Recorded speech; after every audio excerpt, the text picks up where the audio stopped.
Bonjour, je vous retrouve avec cette nouvelle vidéo qui est le deuxième volet pour ce mini-album Merry Christmas que j'ai réalisé avec la collection Ginger de Coco Loco.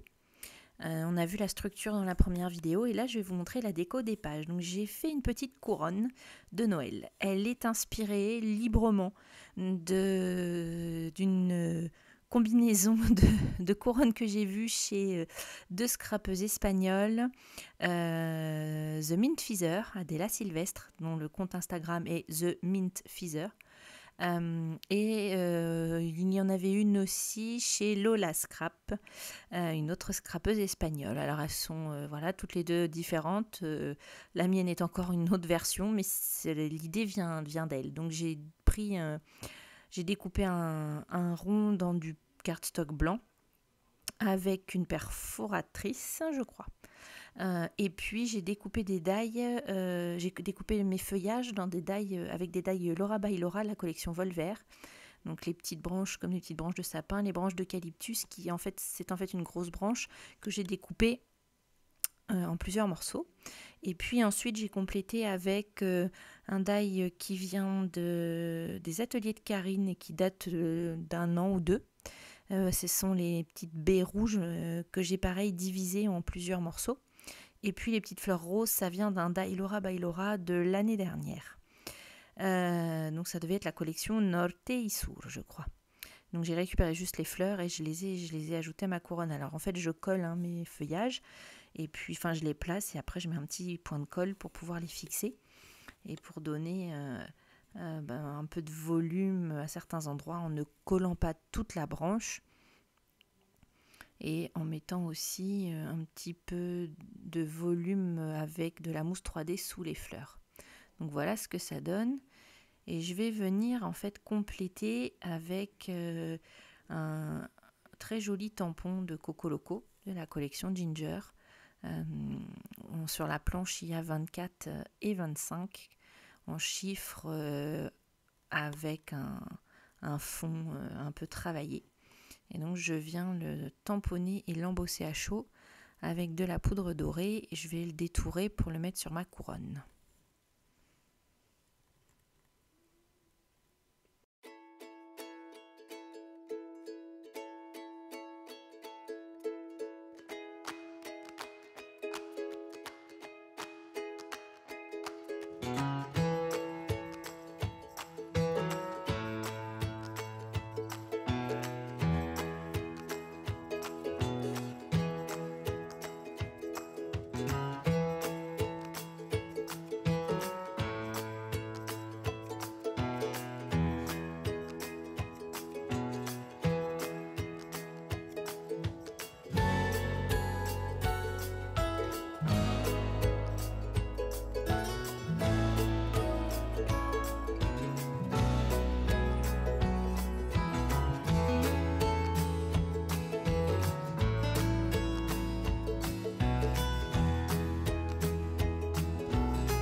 Alors on va passer à la page qui va accueillir cette couronne.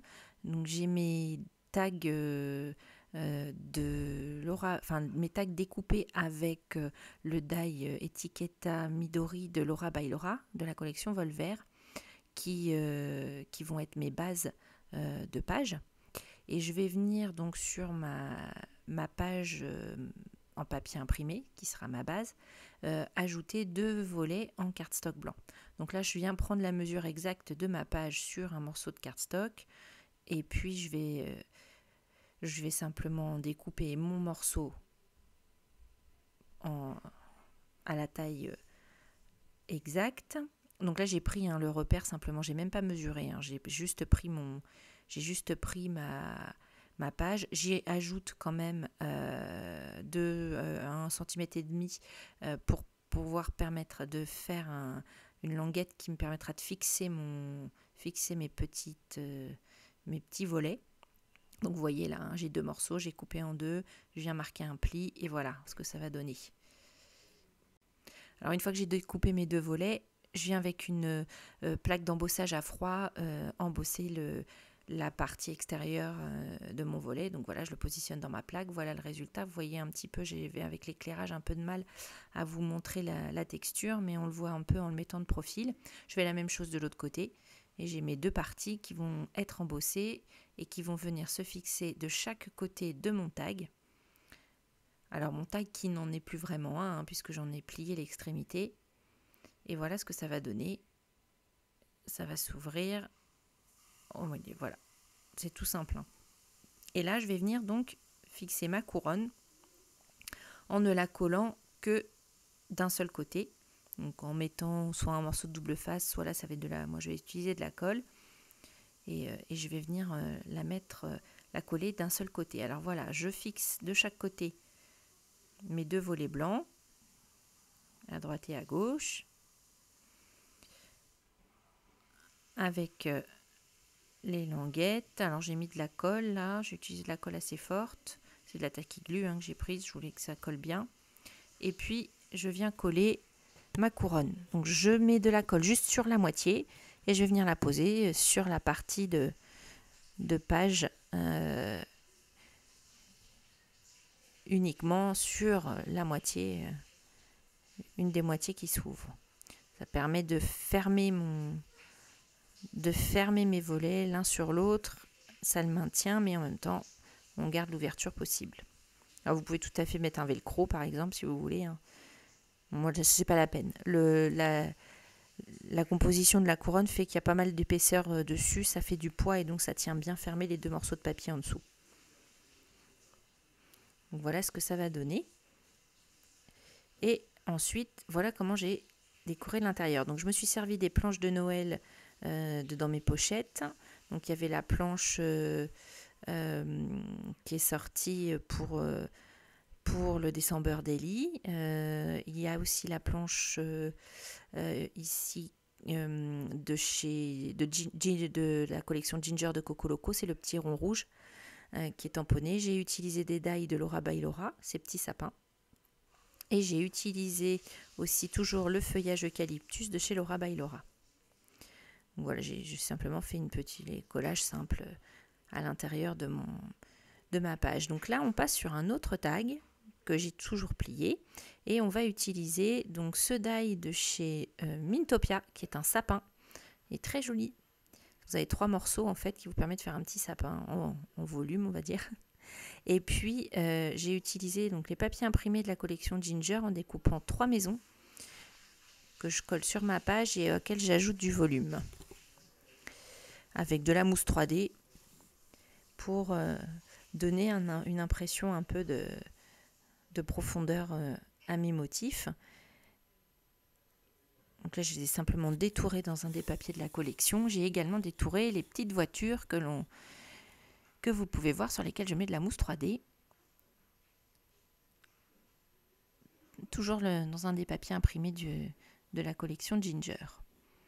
Donc, je vais créer pas un village de Noël, mais bon, une petite rue de Noël.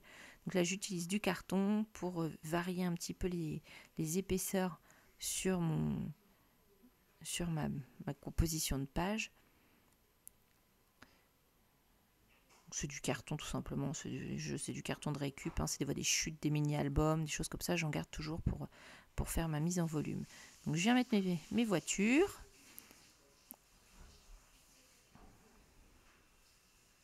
Et puis je vais ajouter ensuite mon sapin. J'aime beaucoup ce die de sapin, il est vraiment très très chouette.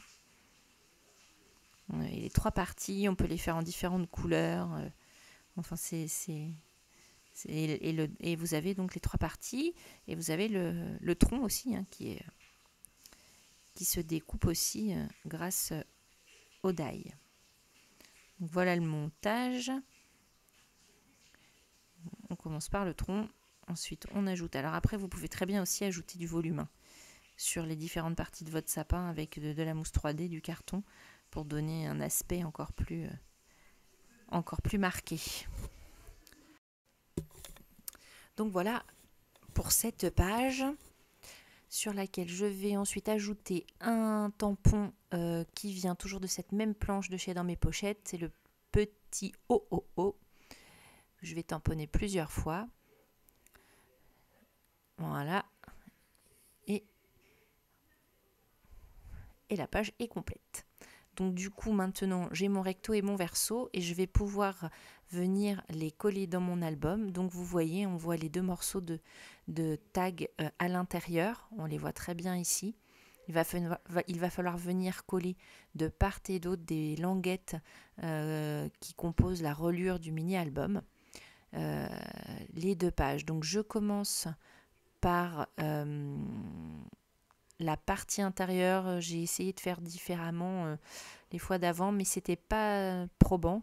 Donc du coup là je viens coller en fait seulement une partie de mon repli.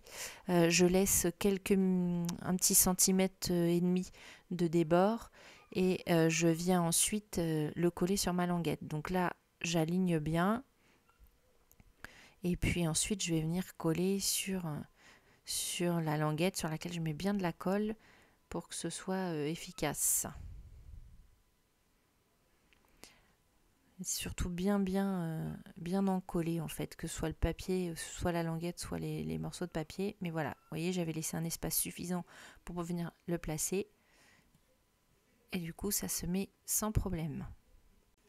Donc là, mon groupe de 2 pages est bien collé sur la languette. Et ensuite, il ne me reste plus qu'à coller les 2 pages entre elles.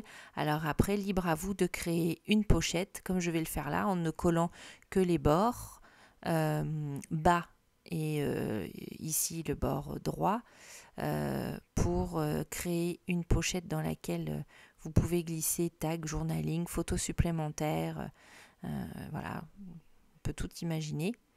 Ou bien alors fermer les pages, fermer le groupe de pages complètement. C'est vraiment après au choix, c'est la grande richesse de cette reliure. C'est pour ça que je l'aime beaucoup, parce que ça permet de faire plein de choses, de créer des pochettes, des cachettes, de créer des ouvertures sur les côtés, en haut, en bas. On peut même ajouter des pages supplémentaires. On peut vraiment faire plein de choses.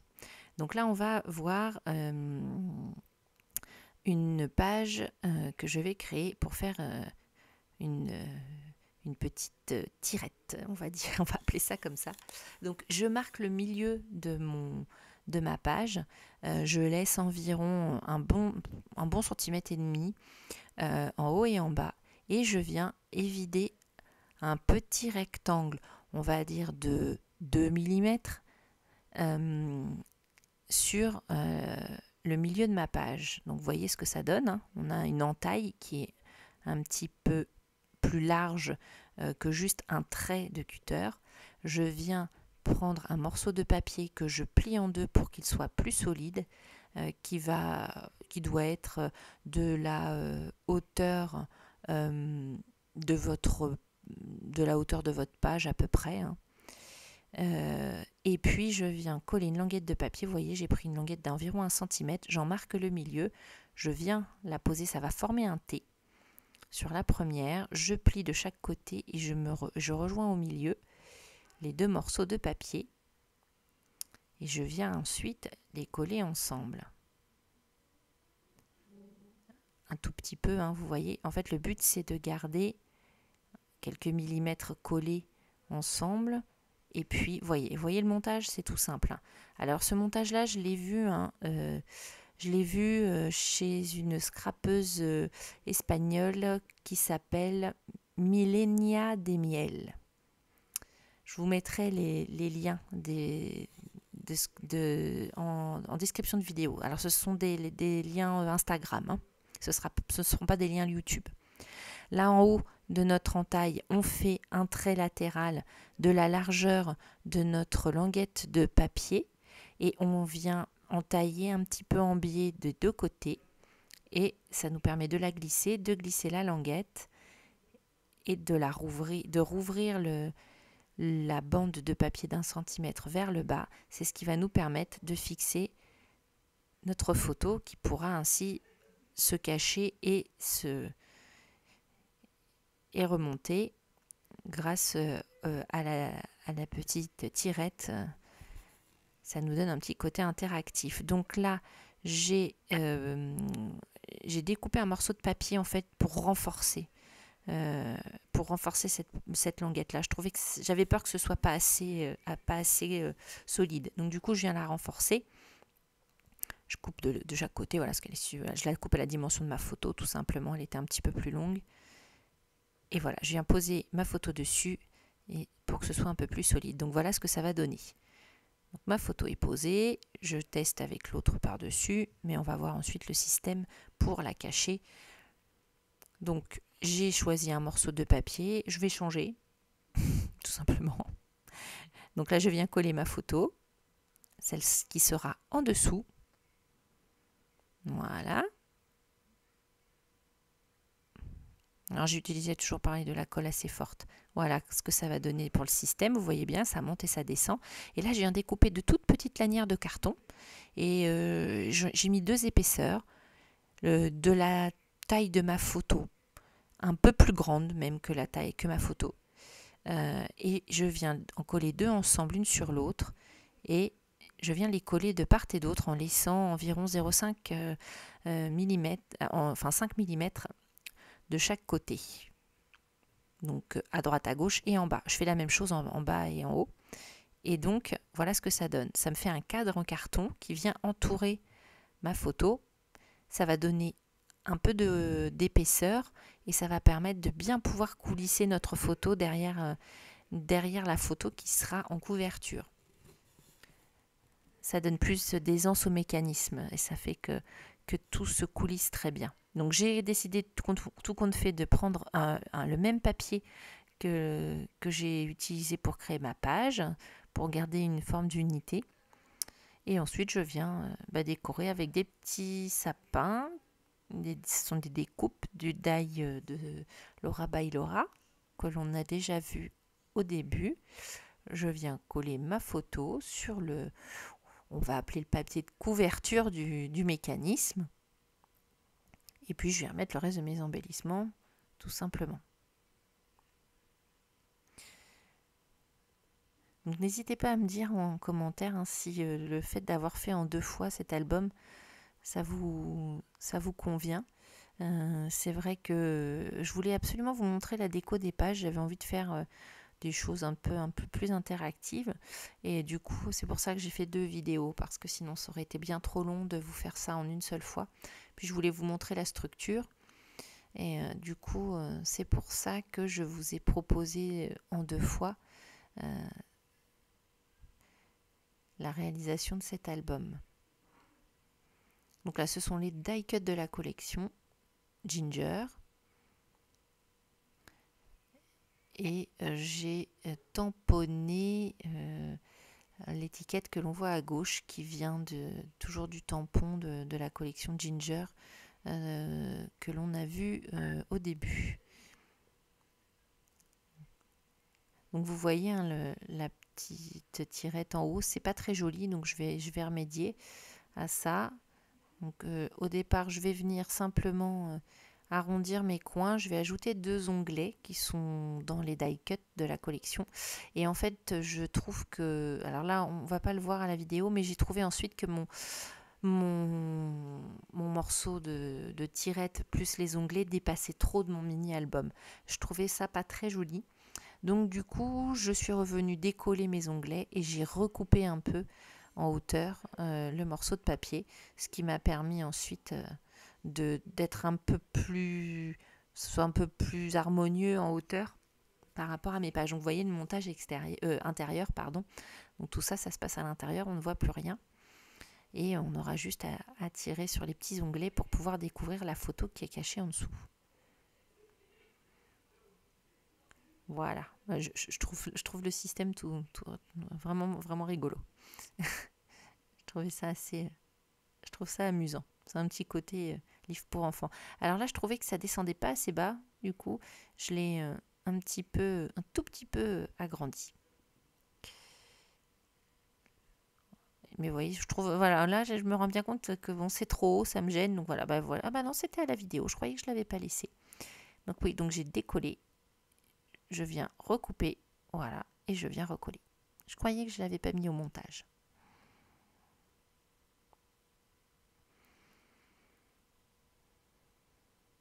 Donc toujours, j'ai utilisé de la colle, la tacky glue pour que ce soit bien solide. Et voilà, c'est mieux comme ça.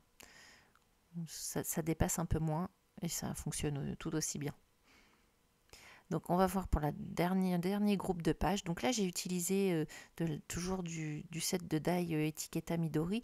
Le cœur est vidé et pour compenser et ajouter du volume, j'ai utilisé des morceaux de carton dans lesquels j'ai découpé la forme du tambour à broder qui est un ancien die des ateliers de Karine.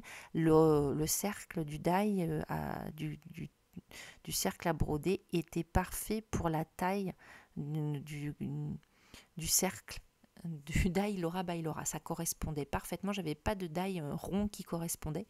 Donc du coup, je me suis servi de celui-ci. Donc j'ai découpé plusieurs fois le tambour à broder dans du carton d'emballage et je suis venue superposer les morceaux de carton qui me donnent le cercle. Et voyez ce que je vais en faire.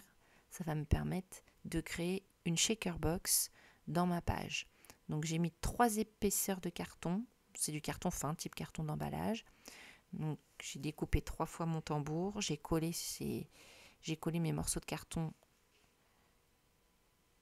les uns sur les autres et je viens les mettre à l'intérieur de ma page. Je viens mettre mes paillettes, mes sequins. Et j'ai mis évidemment sur mon papier un morceau de transparent, on l'a vu tout à l'heure. Et là, je vais venir coller un morceau de papier pour fermer ma shaker. J'aime beaucoup ce pinceau silicone. Je trouve ça très pratique pour pouvoir étaler la colle proprement. Et voilà, je viens mettre un morceau de papier. Et on a notre petite fenêtre shaker. On peut faire plein de choses avec ce set de dies Laura by Laura. Vraiment, il y a plein de possibilités. Donc on arrive à la fin de cette séance déco des pages et je vais vous laisser avec les photos. Je vous souhaite de joyeuses fêtes. Noël est passé, donc j'espère que les fêtes de Noël se sont bien passées pour vous. Je vous retrouve très bientôt. Tous les liens des articles que j'ai utilisés sont sur le blog de Dans mes pochettes. Je vous mets certaines choses en lien aussi en description. Et puis n'hésitez pas à liker, à commenter et à partager la vidéo. À bientôt et bon scrap.